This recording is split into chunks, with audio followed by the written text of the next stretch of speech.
ప్రార్థన. మహాపరిశుద్ధుడు మహోన్నతుడు మహిమ కలిగిన దేవానికి నివాసిన మా ప్రియ పరలోకపు తండ్రి, మీకు వందనాలు, స్తుతులు, స్తోత్ర. గడిచిన క్షణం వరకు ప్రారంభ ప్రార్థన మొదలుకుని పాటల ద్వారా ఆరాధనను బట్టి అయ్యా మీ నామానికి మహిమ తెచ్చుకున్నారు. ఈ సమయంలో నీ వాక్య పాద సన్నిధికి మేము వచ్చాం. నీ వాక్యము ద్వారా మాతో మాట్లాడండి. నీ వాక్యమును బట్టి మా అడుగులు స్థిరపరచండి. నీ వాక్యం అనే అర్థము ద్వారా మమ్మల్ని మేము సరిచూసుకోవడానికి సహాయం చేయమని ప్రార్థన చేస్తున్నాను. ప్రతి విధమైన ఆటంకాన్ని, కీడును దూరపరచమని ప్రార్థన చేస్తున్నాను. వాక్యాన్ని ప్రకటిస్తుండగా ప్రతి ఒక్కరు కూడా తండ్రి శ్రద్ధాభయభక్తులు కలిగి వినటానికి సహాయం చేయండి. అలాగే వాక్యం ప్రకటించే నీ సేవకుడినైన నేను దేవునికి ఆత్మాంశంలో ఉండటానికి సహాయం చేయండి.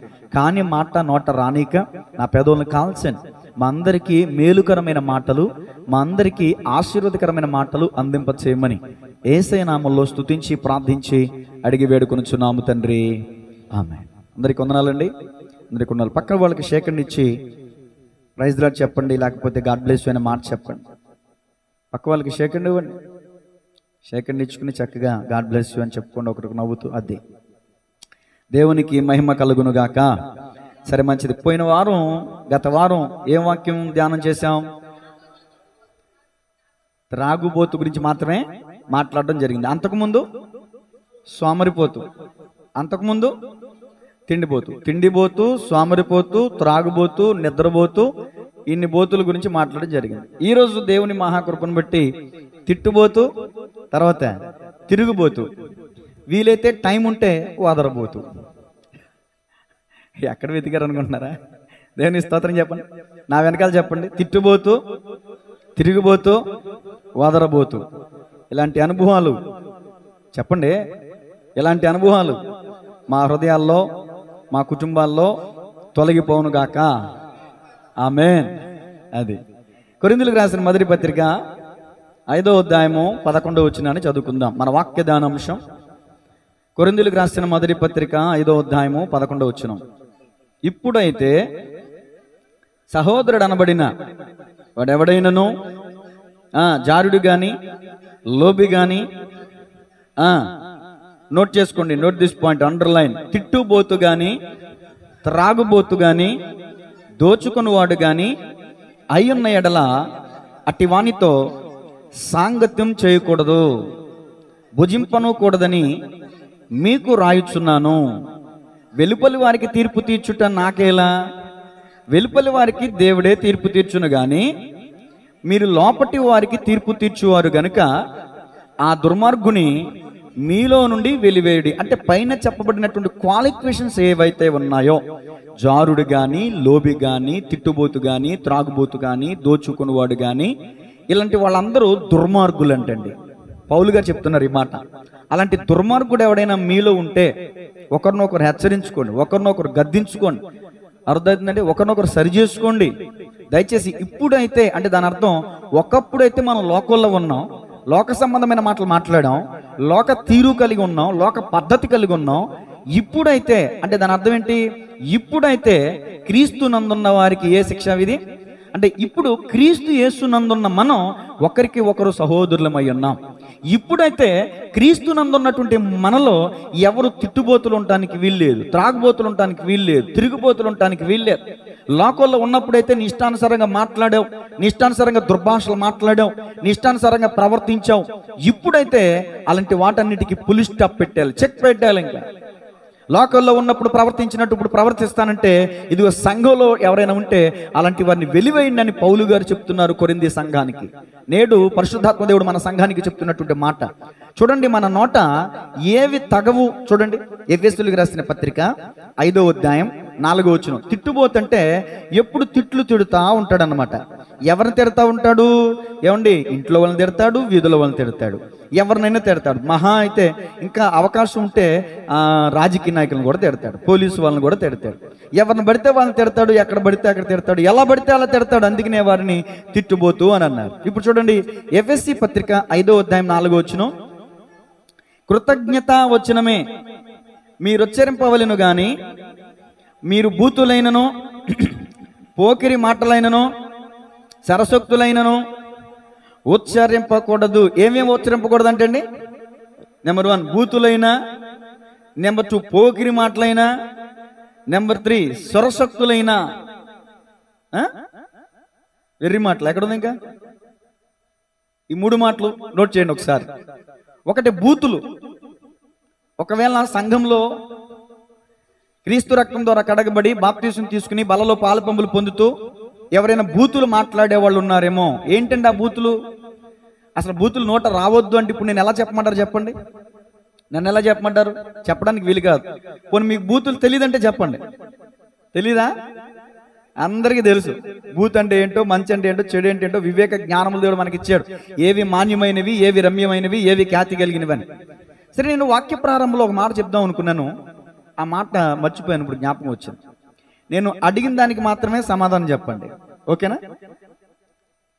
నేను అడిగిన దానికి సమాధానం చెప్పండి, ఇచ్చిన రెఫరెన్స్ చదవండి, అంతే తప్ప మీ నోరు తెరిచి ఏది మాట్లాడడానికి వీల్లేదు, ఓకేనండి? ఎందుకంటే పరిశుద్ధాత్మ దేవుడు ఆటంకపరచబడతాడు కాబట్టి ఎవరు మాట్లాడకూడదు. దేని గురించి కూడా నేను అడిగిన దానికి తప్ప అసలు మీరు నోళ్ళు తెరవకూడదు, ఒక్క చెవులే పని చేయాలి. ఈ విషయాన్ని మాత్రం దృష్టి ఉంచండి.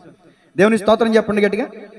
ఇది ప్రార్థన చేసుకుంటుంటే నాకు వచ్చినటువంటి ఆలోచన మీతో పంచుకున్నాను. ఓకే, బూతులు కానీ, సరసోక్తులు కానీ, పోకిన మాటలు కానీ, పనికి మాలిన మాటలు కానీ, వ్యర్థమైన మాటలు కానీ, చూడండి చాలా మంది భయంకరంగా మాట్లాడతారు. వాళ్ళు మాట్లాడుతుంటే అసహ్యం వేస్తుంది, చిరాకేస్తుంది.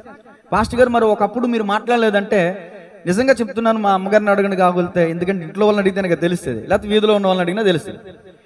తిరుగుబోతుగా త్రాగుబోతుగా తిరిగానేమో కానీ తిట్టుబోతుగా కానీ మాత్రం నేను ఎప్పుడు లేను. ఎవరైనా తిట్టితే మాత్రం నా సైకిల్కి ఉన్న బోటు కర కూడా తీసేవాడిని. తిట్టేవాడిని కాదు, తిరిగితే పడేవాడిని కాదు, అలాంటి పరిస్థితి అనమాట. అంటే ఆ తిట్లు చిరాగ్గా ఉంటాయి, అసహ్యంగా ఉంటాయి. చూడండి, ఒక భక్తుడు అందుకనేమో పాట రాశాడు. పైకి భక్తి వేషం హృదయంలో మోసం, పైకి భక్తి వేషం హృదయంలో మోసం, ఇదే ప్రభువ మా విశ్వాస జీవితం, ఇదే ప్రభువ మా విశ్వాస జీవితం. చేస్తాము జనుల ముందు ఎన్నెన్నో ప్రార్థనలు, ఆ పెదవులతోనే పలుకుతాము అసత్యాలు. ఇప్పుడు చెప్పండి, ఈ పెదవులతో ఏం చేస్తాం? దేవుని మందిరానికి వచ్చి ప్రార్థన చేస్తున్నాం, బయటికి వెళ్ళి ఏం చేస్తున్నాం అంటే బూతులు మాట్లాడుతున్నాం, సరస్వక్తులు, సరసాలు, వేళాకోలాలు.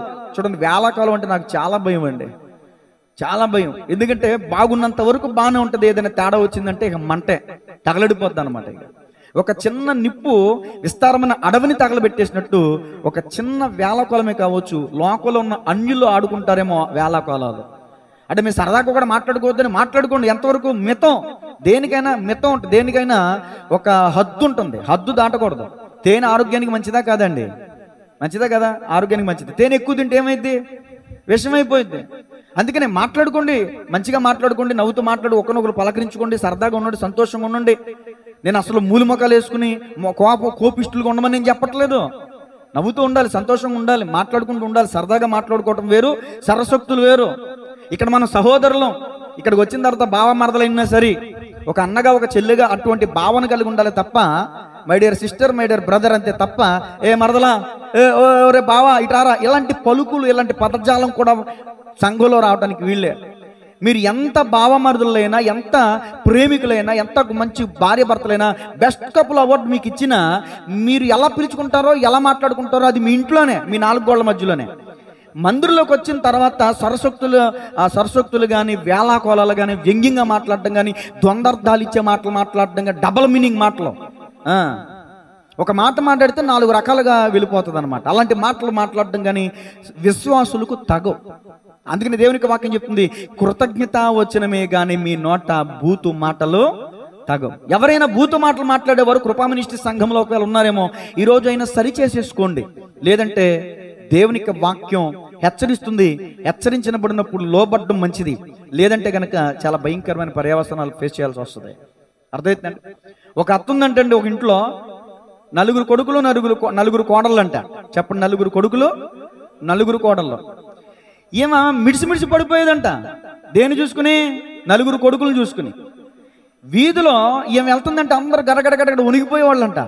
ఈమె పర్సనాలిటీని బట్టి కాదు, ఈమె నోటిని చూసి. ఏదైనా మాట్లాడితే నా పెద్ద కొడుకు చెప్పనా అనేదండి. ఎవరన్నా ఇంకోళ్ళ మీద మాట్లాడి నా చిన్న కొడుకు చెప్పనా అంటే రోడ్డుల్లో పెంచిందనమాట వాళ్ళని. వాళ్ళకి పెళ్ళిళ్ళు అయినాయి, చక్కగా భార్యలు వచ్చారు. ఇక ఆ పెత్తనం కోడల దగ్గర కూడా ప్రవర్తించడం జరిగింది. కోడలను కూడా తుమ్మనట్ల, తగ్గనట్ల, మాట్లాడినట్ల, అత్తారింటికి పుట్టింటికి వెళ్ళినట్ల, అసలు అబ్బో ఇక కుక్కిని పోయినల్లే వాళ్ళు పడి ఉంటున్నారు, ఏమేమో కుక్కి వేస్తుంది. ఇక అర్థమవుతుందా? ఓపుకున్నంత వరకు, శక్తి ఉన్నంత వరకు మాట్లాడతారండి. ఓపిక మాట్లాడగలుగుతారా? మాట్లాడలేరు కదా. మీరు మనసులో అనుకోండి, పైకి అనకండి. దేవుని స్తోత్రం చెప్పండి, గట్టిగా చెప్పండి. అది ఎందుకంటే మీ మాట పడి ఇంకొక మాట రావచ్చు. అందుకని అలాంటి మాటలు రానకుండా వినండి, నేను అడిగిన దానికి సమాధానం చెప్పండి. దేవునికి స్తోత్రం చెప్పండి, గట్టిగా చెప్పాలి, ఇంకా గట్టిగా చెప్పాలి. ఇప్పుడు ఈ అత్తకి వయసు అయిపోయింది, నడుము వంగిపోయింది, మంచం మీద పడిపోయింది. మంచం మీద పడినా కూడా పవర్ తగ్గల. దేనికి? మంచం మీద పడ్డా కూడా సైలెంట్, అడిగిన దానికి సమాధానం చెప్పాలి. మంచం మీద పడ్డా కూడా నోటికి పవర్ తగ్గల. చూశారు నలుగురు కోడళ్ళకి అవకాశం వచ్చింది. ఏమొచ్చింది? అవకాశం వచ్చింది. ఒకసారి పప్పు వండుతుందంట కోడలో, పప్పు గుర్తు చేతిలో ఉంది, పని చేస్తుంది. ఏమో ఎక్కడ చచ్చావే అని ఇక ఏ కానించి జట్టు వరకు, ఆ కానించి బండి వరకు తిట్టేస్తుంటే ఉక్రోషం తట్టుకోలేక కొన్ని సంవత్సరాలుగా పడుతున్నారేమో, పడి ఉన్నారేమో, పప్పు గుర్తిచ్చుకుని ఒక్క పోటు పొడిచిందంట నోట్లో. నాలుక గొంతుకులోకి వెళ్ళిపోయి అలా ప్రాణం విడిచిందంట. సైలెంట్కి వెళ్ళిపోయి పప్పు ఏమంటుందని నలగొట్టుకుందంట. ఇక సంతాప సభ పెట్టేశారు. ఇప్పుడు చచ్చిపోయిన మనిషి దగ్గరికి వెళ్ళినప్పుడు ప్రాణం ఎలా పోయిందో చూస్తారు. కొంతమందికి కళ్ళల్లో నుంచి వెళ్ళిపోద్ది, అవునా? అలాగే ఈమెకి ఎలా పోయిందో ప్రాణం అని చూస్తే ఎలా పోయిందంట? నోట్లోంచి పోయింది. నోరు తెరిసి నాలుగు కనబడతల బ్రతికినంత కాలం నాలుగు మీద బతికింది. ఆళ్ళని బెదిరించి బతికింది, ఆళ్ళని తిట్టి, ఆళ్ళని ఇష్టానుసారంగా మాట్లాడి బతికేసింది, నోటితో బతికేసింది. చిట్ట చివరికి ఆమె నోట్లోంచి ప్రాణం పోయింది. దేవునికి స్తోత్రం కలిగిందిగా. దేవుని వాక్యం చెప్తుంది. యాకోబు పత్రిక చూడండి, 3వ అధ్యాయము, యాకోబు పత్రిక 1వ అధ్యాయం 26వ వచనం చదవండి. ముందు, ఎవడైననో నోటికి కళ్ళెము పెట్టుకొనక తన హృదయమును మోసపరచుకొనుచు భక్తి గలవాడనని అనుకొని ఎడల వాని భక్తి వ్యర్థం. ఇదిగో మీరు భక్తి పరులండి, నేను విశ్వాసుల మధ్యలో నిలబడి మాట్లాడుతున్నా. అన్యులు కాదు ఈ ప్రసంగం, మన విశ్వాసులకే కేవలం. అర్థమవుతుందండి? అన్యులు కాదు, మన విశ్వాసులకే కేవలం. నువ్వు నేను ఈరోజు ఏమనుకుంటున్నావు అంటే, నేను భక్తి గలదాన్ని, నేను భక్తి గలవాడిని అని. మనం భక్తి పరులమని అనేసుకుంటే సరిపోతుందా? మన భక్తి గురించి ఎదుటి వాళ్ళు చెప్పాలి. 2 కళ్ళు బైబిల్ చూస్తే 100 కళ్ళు మనల్ని చూస్తాయి, అవునా కదా? ఇప్పుడు కాళ్ళ నుంచి వస్తున్నాడు పండు, చాలా వ్యతిరేకతలు ఉన్నాయి పండుకి. ఎన్ని వ్యతిరేకతలు ఉన్నా అయిన వాళ్ళు, ఆ రక్త సంబంధులు, బంధువులు ఎంతమంది ఎన్ని రకాలుగా ఉన్నా, నాకు దేవుడు కావాలంతే, అయినా 600 100 చావైనా బతికిన నాకు దేవుడు కావాలంతే అని వస్తున్నాడు. ఎన్నో ఫేస్ చేసి వస్తున్నాడు ఇక్కడికి. అర్థమవుతుందా? అంటే వీడు ఎంతవరకు నిలబడతాడో చూద్దాం అనేవాళ్ళు కూడా ఉంటారు. సరే, మందిరానికి వెళ్తున్నాడు కదా, వీడి ప్రవర్తన ఏమైనా మారిందా అని చూస్తారు. కాబట్టి మందిరానికి రావటం కాదు, పౌరుషంగా మందిరానికి రావటం కాదు, పౌరుషంగా బతకాలి, యథార్థంగా బతకాలి, పరిశుద్ధంగా బతకాలి. అది భక్తి అంటే. యథార్థత లేకుండా, పరిశుద్ధత లేకుండా, నమ్మకత్వం లేకుండా మనం చేసే భక్తి ఏం భక్తి అండి? అది బూడిదలో పోసిన పన్నీరే కదా. మనం భక్తి పరులం అనుకుంటున్నాం, నోటికి కళ్ళెం పెట్టుకుంటలేదంట. ఇప్పుడు గుర్రాన్ని తోలేటటువంటి వ్యక్తి గుర్రాలకు ఏం వేస్తారు? కళ్ళెం వేస్తారండి. కాబట్టి గమనించాలి, ఓడను నడుపుతున్నటువంటి వ్యక్తులు, నావికుడు ఏంటంటే దిక్సూచిని బట్టి ఆ ఓడని ప్రయాణం చేయిస్తాడనమాట. దిక్సూచిని బట్టి ఓడ నడుస్తుంది. నోటికి కళ్ళెం వేసి గుర్రాన్ని అటు ఇటు తిప్పుతారు, వాళ్ళకి ఎట్టా కావాలంటే అలాగే మన నోరు ఏదైతే ఉందో, ఈ నోరు మన సర్వ శరీరాన్ని మాలిన్యంలో పడేస్తుందట. ఒక్క నోటికి నువ్వు కళ్ళెం పెట్టుకోకపోవటం వల్ల, నీ ఇష్టానుసారంగా మాట్లాడటం వల్ల, నీ ఇష్టానుసారంగా బూతులు మాట్లాడటం వల్ల, నీ ఇష్టానుసారంగా వ్యర్థమైన మాటలు మాట్లాడటం వల్ల నీ మొత్తం దేహాన్ని కూడా అపవిత్రం చేసేస్తుందండి ఒక నాలుక. నీ అంతటా నువ్వు భక్తి పరుడు అనుకుంటే సరిపోదు, భక్తి కలదాని అనుకుంటే సరిపోదు. నీ నోటి మాటల్లో కనిపించాలా భక్తి, నీ నోటి మాటల్లో దయ ఉండాలి. ఇదిగో పెదవుల పైన దయారాసం పోయబడి అనుభవం మనం కలిగి ఉండాలి. పెదవుల మీద నిప్పు రగులుతున్నట్టు ఉండకూడదు, మన పెదవుల మీద దయారసం ఉండాలి, నిప్పు కాదు. మరొక మాట చూడండి, యాకోబు పత్రిక 3వ అధ్యాయం 3వ వచనం, గుర్రములో మనకు లోబడుటకై నోటికి కళ్ళెం పెట్టి వాటి శరీరం అంతే త్రిప్పుదము కదా, వాడలను కూడా చూడుడి, అవి ఎంతో గొప్పవై పెనుగాలికి కొట్టుకుని పోబడినను వాడ నడుపు అని ఉద్దేశం చొప్పున మిక్కిలి చిన్నదగు చుక్కాని చేత త్రప్పబడును. అలాగుననే నాలుక కూడా చిన్న అవయమైనను బహుగా అదిరిపడును. ఎంత కొంచెము నిప్పు ఎంత విస్తారమైన అడవిని తగలబెట్టును. నాలుక అగ్ని. చూసారా, నాలుకను అగ్నితో పోలుస్తున్నాడు ఇక్కడ భక్తుడు. నాలుక మన అవయములలో ఉంచబడిన పాప ప్రపంచమై సర్వ శరీరమునకు మాలిన్యము కలుగు చేయొచ్చు, ప్రకృతి చక్రమునకు చిచ్చు పెట్టబడును. అది నరకము చేత చిచ్చు పెట్టబడును. చాలండి, నరకానికి తీసుకెళ్ళిపోతుందండి ఒక చిన్న నాలుక. ఎంత చిన్న నాలుక. అందుకనే కదా స్టీవెన్సన్ గారు కదా పాట పాడారు ఆ పాట, చిన్నదైన నాలుక ఎంతో అతిశయించును, భిన్నగా అది ఉండక మాలిన్యమును ముంచును, నీ నోటిని కాచుకొనుము. రాదా ఈ పాట ఎవరికి? దేవునికి స్తోత్రం. అక్కడ వరకు నాకు వచ్చి ఫుల్ స్టాప్ పెట్టుకుందాం. దేవునికి మహిమ కలుగును గాక. చాలా అద్భుతమైన పాట. పాట అంతట్లో కూడా చక్కని ప్రసంగం ఉంటుంది. దేవునికి నాకు ఈ వారం అంతా ఖాళీ లేకపోవడంతో నేను ఈ ప్రిఫరెన్స్ అనేది చేసుకోలేదు. సరే, దేవుని వాక్యాన్ని చూద్దాం. సామెతల గ్రంథం 4:24. కృతజ్ఞత వచ్చినమే కానీ బూతులు మన నోట రాకూడదని దేవుని వాక్యం తెలియజేస్తుంది. మూర్ఖపు మాటలు నోటికి రానీకము. ఏంటండి? పెదవుల నుండి కుటీలమైన మాటలు రానీయకము. చాలండి, మూర్ఖపు మాటలు. కొంతమంది బూతులు కాదు, కొంతమంది మూర్ఖపు మాటలు కూడా మాట్లాడతారు. అయితే ఏంటి, ఆడైతే ఏంటి, ఏమన్నా పుడింగా, ఏమన్నా ఇంకోటి డాష్ ఇంకోటి మాట నేను అనకూడదు. దేవుని స్తోత్రం. లెక్క జాము లేకుండా మాట్లాడతారు. తల్లిదండ్రులను బట్టి కూడా అలాగే మాట్లాడతారు. తోడబుట్టిన వాళ్ళ దగ్గర కూడా అలాగే మాట్లాడతారు. నెక్లెస్ అంటారు దాన్ని, నిర్లక్ష్యం అంటారు దాన్ని. తల్లిదండ్రులతో ఎలా మాట్లాడాలో అలా మాట్లాడాలి, అది పద్ధతి. నువ్వు నిజంగా భక్తిపరురాలు అయితే, నిజంగా భక్తిపరుడు అయితే కన్న తల్లిదండ్రులు ప్రేమించు. కన్న తల్లిదండ్రుల్ని అమ్మగారు నాన్నగారు అని పిలు.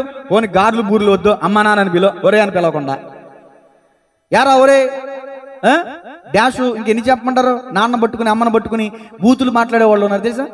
పందిగా అన్నట్టు కన్నావే, ఎవరినటి కన్నావు అనేవాళ్ళు ఉన్నారు తెలుసా.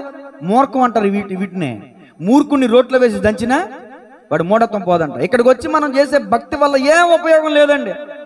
మొదట మన ప్రవర్తన మార్చుకోవాలి, మనం బుద్ధిని సరి చేసుకోవాలి. మనకి మంచి బుద్ధి లేదు.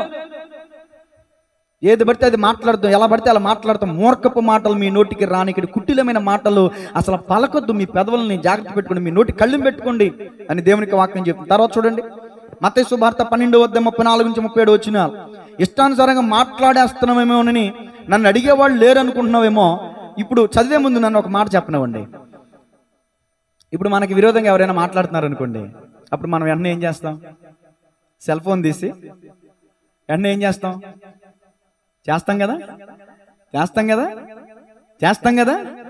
రికార్డులోకి వెళ్తాయి కదా మాటలు. అంటే దాన్ని పట్టుకుని ఏదైనా మనం చేయొచ్చు కదా. నేను అంటాను, మన ప్రతి మాట రికార్డ్ చేస్తున్నాడు యేసయ్య. అర్థమవుతుందండి? మన ప్రతి మాట నువ్వు రహస్యంగా మాట్లాడావా, బాహ్యంగా మాట్లాడావా, బహిరంగంగా మాట్లాడావా, నలుగురితో ఉండి మాట్లాడావా, రిటర్న్ అది చూడండి. ఇప్పుడు చదవండి 12:34 వచ్చిన అమ్మ. 12:34 వచ్చిన చదవండి.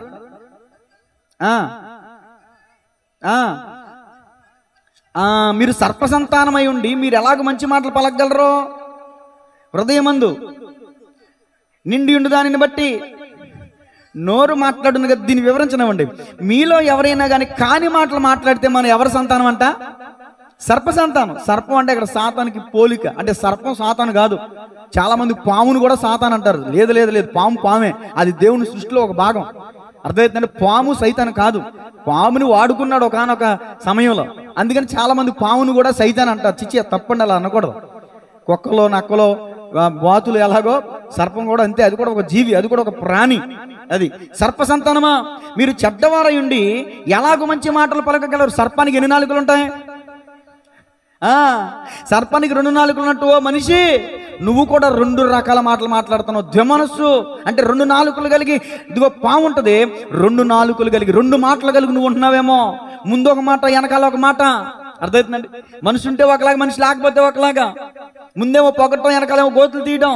అలాంటి మాటలు మాట్లాడుతున్నావేమో. దేవునికి వాక్యం చెప్తుంది, సర్ప సంతానమా, మీరు చెడ్డవారయండి ఎలాగో మంచి మాటలు పలకగలరు. అంటే నువ్వు మంచోడు అయితే మంచి మాటలు మాట్లాడతావు, చెడ్డోడైతే చెప్పాలి. అడిగినప్పుడు చెప్పండి. మంచోళ్ళైతే, చెడ్డోళ్ళైతే.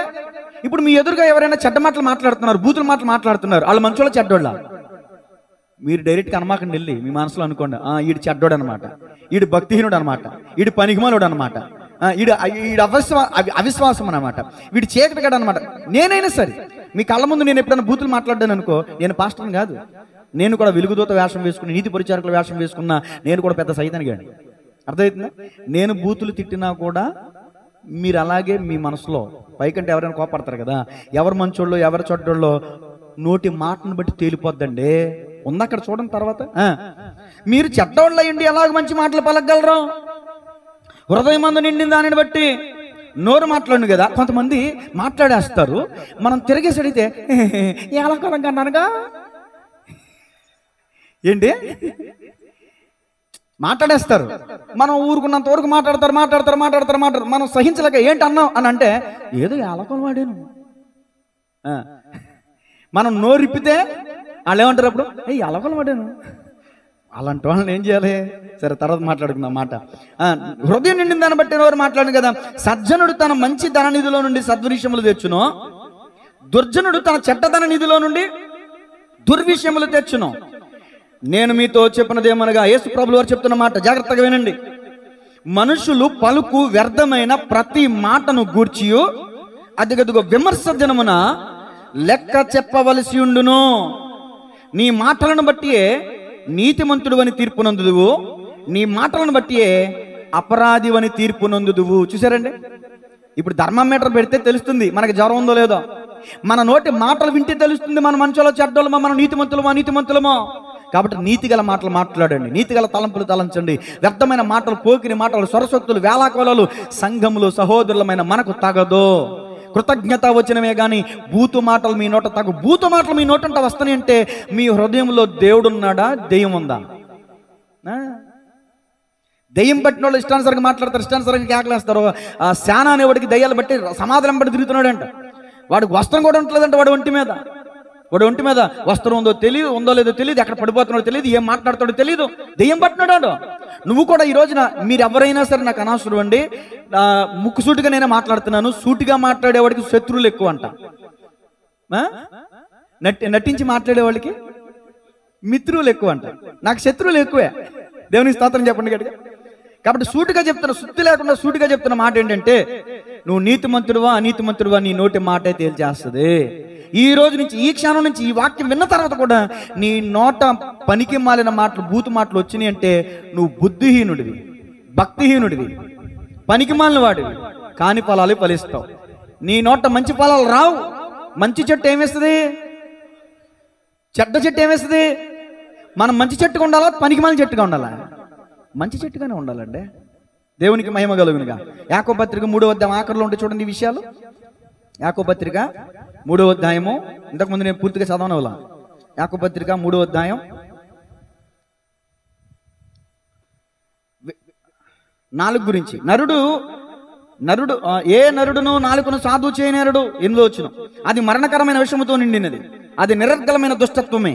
దీనితో తండ్రి అయిన ప్రభుని స్తుతింతుము, దీనితోనే దేవుని పోలికగా పుట్టిన మనుషులను శపింతుము. ఒక్క నోట నుండి ఆశీర్వచనము శాపవచనము బయలువెళ్ళును. నా సహోదరులారా, ఎలాగుండకూడదు. ఎలాగుండకూడదమ్మా అడిగినప్పుడు చెప్పండి. ఎలాగుండకూడదు? ఎలాగా? ఇదే నోటితో స్తుతి, ఇదే నోటితో శాపం. నువ్వు అలా పోతావే, నువ్వు ఇలా పోతావరా, నువ్వు వెళ్తుంటే యాక్సిడెంట్ అయిపోతారా, నీ కాళ్ళు ఇరిగిపోతారా, నీ తాడు తెగిపోద్దురా. ఎవరు ఈ మాటలు తిట్టేది? ఎవరో అన్యుల గురించి కాదు. దేవుని మందిరానికి వచ్చి దేవుని స్తుతించి బయటికి వెళ్ళి మాట్లాడుతున్న పనికి మళ్ళీ మాటలో దేవునికి అవమానం. నన్ను బట్టి ఇలాంటి మాటలు మాట్లాడేది. ఇదే నోటితో దేవుని స్తుతిస్తున్నావు, బయటికి వెళ్ళి అదే నోటితో శపిస్తున్నావు. నువ్వు విశ్వాసివి కాదు, పిశాచివి అని అనాలనిపిస్తుంది. అనకూడదు. దేవుని స్తోత్రం చెప్పండి.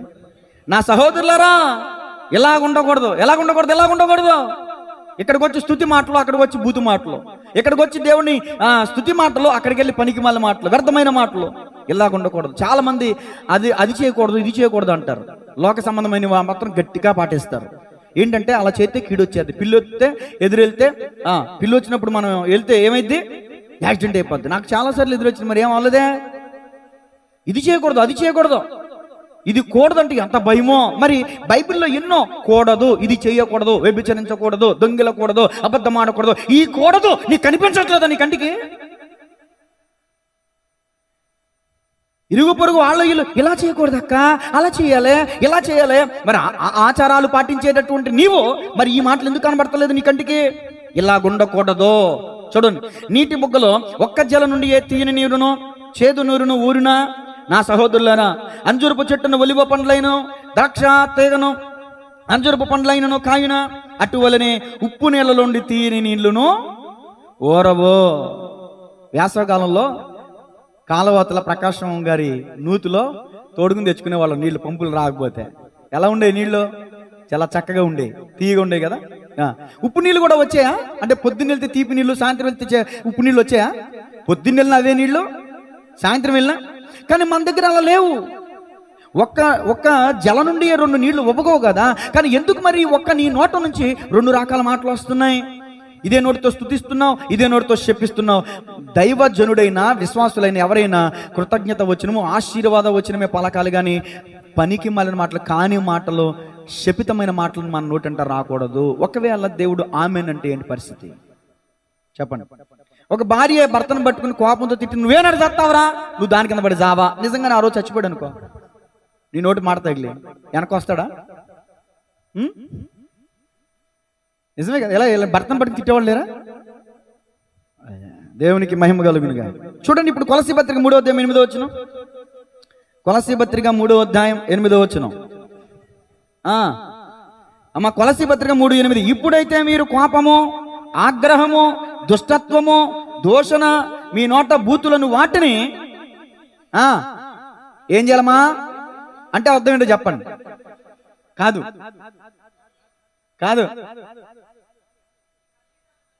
అది. ఇప్పుడు నేను మీ ఇంటికి వచ్చానండి, మీ ఇంటి దగ్గర వాచ్ పెట్టి మర్చిపోయి వచ్చా, వదిలేసి వచ్చా. వాళ్ళు ఏం చేస్తాను? తెచ్చుకుంటాను. వదిలేస్తే తెచ్చుకునే అవకాశం ఉంటుంది. వదిలేయమని వాక్యం చెప్పట్లా, విసర్జించమని వాక్యం చెప్తుంది. పొద్దున్నే మల విసర్జన అసహ్యకరమైన మాట అనుకోవద్దు. ఒక మాట నేర్చుకోవాలి. మల విసర్జన చేస్తారు, మళ్ళీ ఎలా ఉందో చూస్తారా?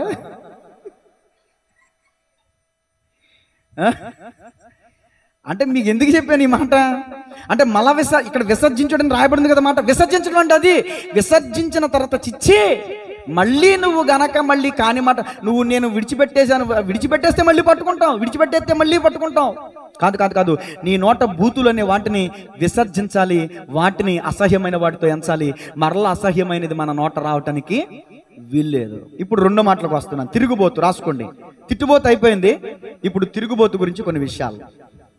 తిరుగుబోతు సామెతల గ్రంథం 27వ అధ్యాయం 8వ వచనం.